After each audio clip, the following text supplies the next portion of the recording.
sense to me. Nothing added up. It just, when you think about it from a logical standpoint, all that information just does not make sense. It didn't.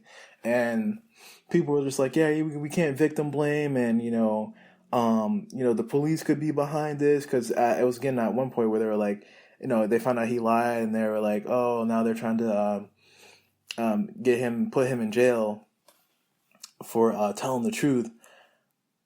And it turns out he didn't tell the truth the whole time. So how dumb do you look?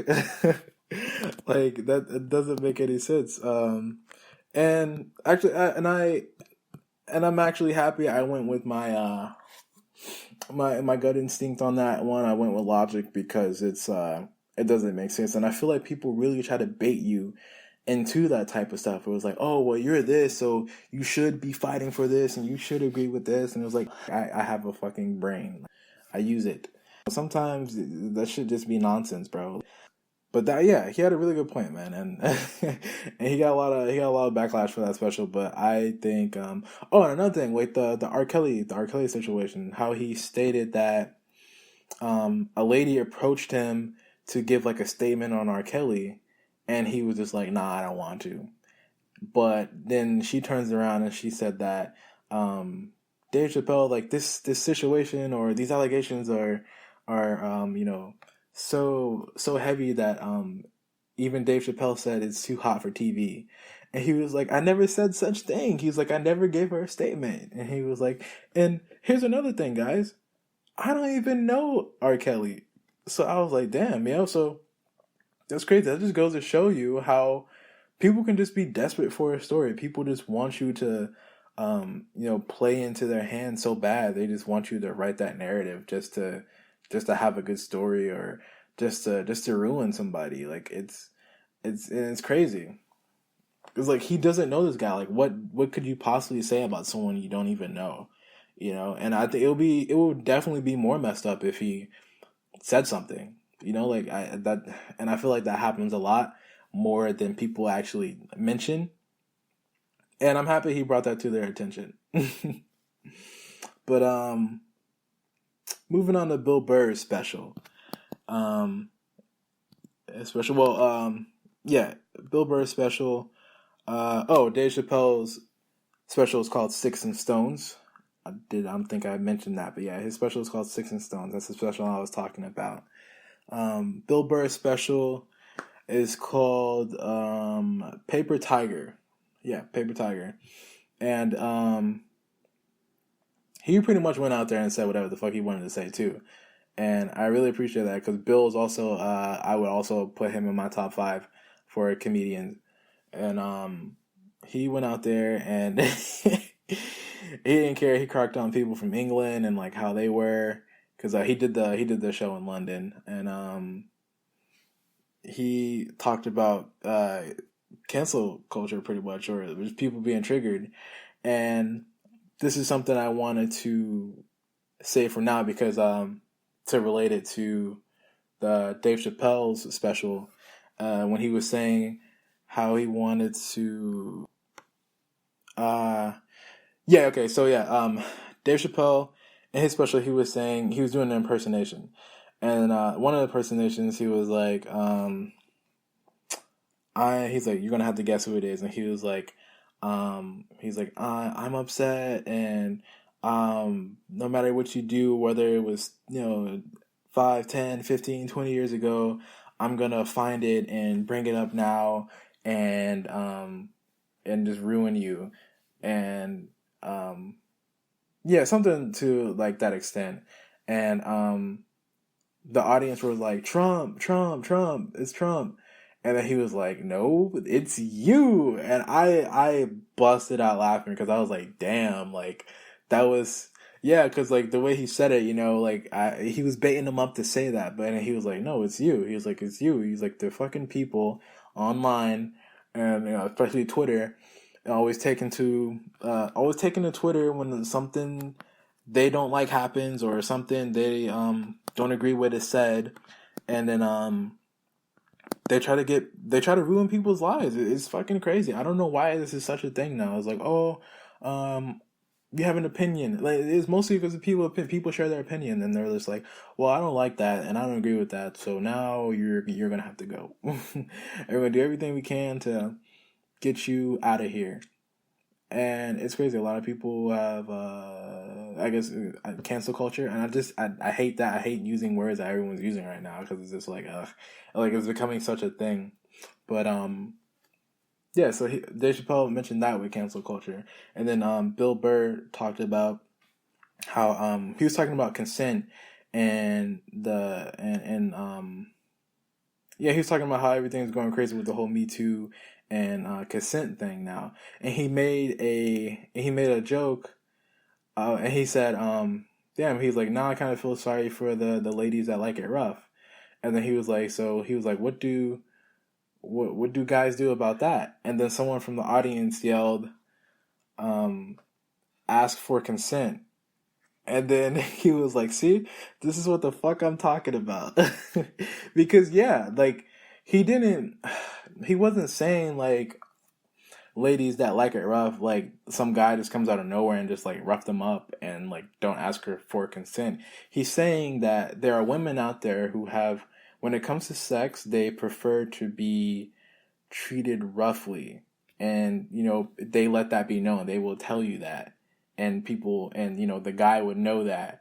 But he was just saying, as a person, if you're a man in that situation and you know that this lady likes to be handled roughly, like, how do you go about that, without feeling like you're kind of like overstepping the boundary, or feel like you're being too rough, or feeling like you're gonna get Me Too. That's what he was saying.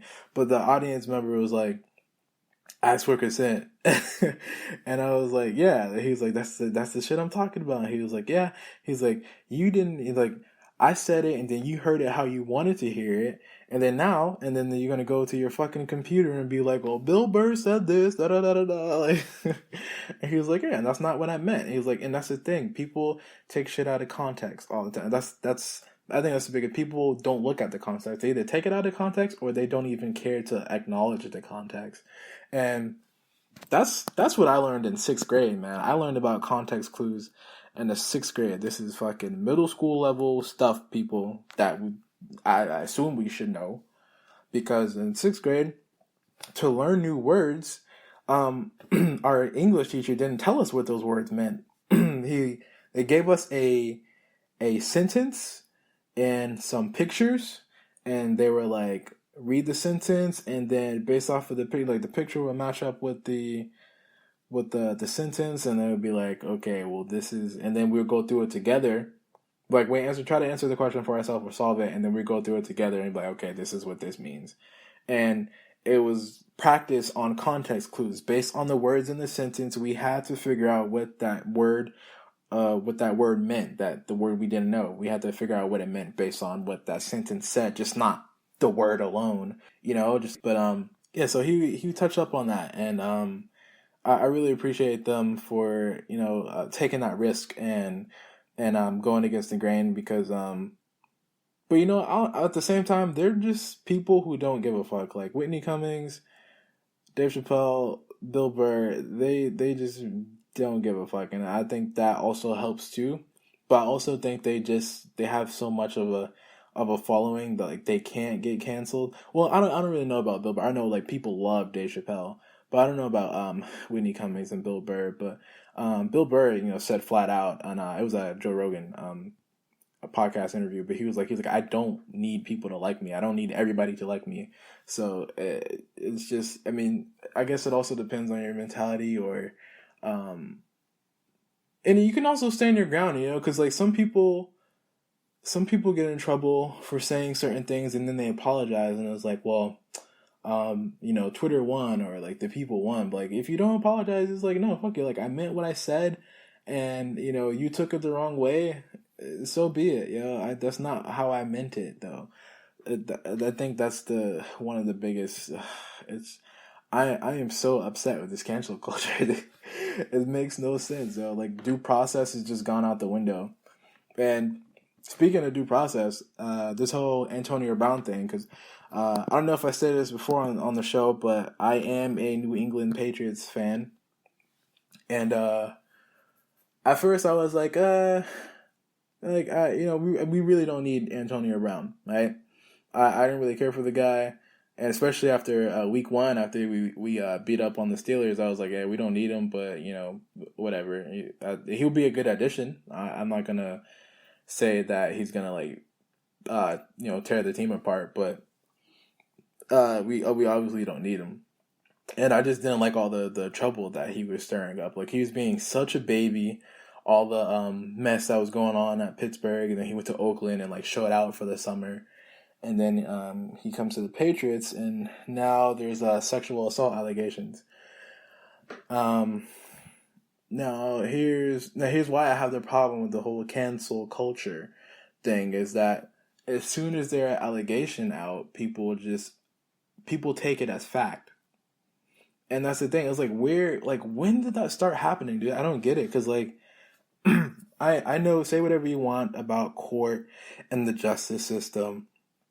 But even with that, I have something to say about that, too. So even with that, like, court and the justice system, like, I'm in a class called legal psychology right now. And I'm learning about stuff pertaining to, like, crimes and how court is ran.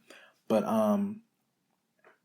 I took another class called Peace and Conflict, and my professor in that class said, which is actually the same professor for both classes, Peace and Conflict and Legal. It's like really good professor, but they made a statement, and they made a statement that said there's no system. It's like, it's people. So if people didn't exist, systems wouldn't exist. So by saying systems, you're taking the responsibility off of people, and you're just saying, oh, it's a system, we gotta fix the system. And when really, in reality, we have to fix the people. It is people that are making the system. It is people that agree with, this is how this should be done, this is how things should be ran, this is how we're gonna do things. It's people that are saying that. It's not, and by them agreeing with those things, or by them wanting things in a certain way, that's how these laws and programs and other things come into play. So it's not the system, it's the person. We gotta fix people. So, but with due process, how the justice system is set up is innocent until proven guilty, which now people are saying is guilty until proven innocent. And I really think it's because how everyone is acting. Like, what the fuck is going on? Like I said, as soon as the allegation comes out, people take it as fact. And now people are like, oh, Antonio Brown, well, he did it. And I'm just like, look, well, okay, let's. It was just an allegation, all right? There was a lady that said he sexually assaulted her, 3 different accounts, twice in 2017, once in 2018, and one of those times were rape. So that was the allegation. So now people are like, should he not play? Should he be let go by the team? And it's like, dude, that's all the information we have for now. Like, we don't even have evidence. It was just a statement, Like, yeah, if those things are true, it's a fucked up thing, and he should be dealt with accordingly. But right now, she came out to say this is what happened. It was kind of the same thing as the whole Brett Kavanaugh case. Like, I forgot her name, but the lady, she said, this is what happened to me. Like, I think it was like 20 years ago. And then he had a whole court case based on that thing, but it was like it was so long ago, like how there really wasn't that much evidence. It was pretty much just like he say, she say. So like, how can you convict someone off of that? Because in court that's called hearsay. You can't convict someone off of that. But it doesn't make sense to me, man. Like, we need evidence. We need like hard, concrete evidence. One, and I hate to, and it's very touchy because then again, you say that, and then people will say that you're victim blaming, and this is why people don't believe victims in the first place, because people always try to negate the fact. But it's like, we can't be irrational. we can't just throw the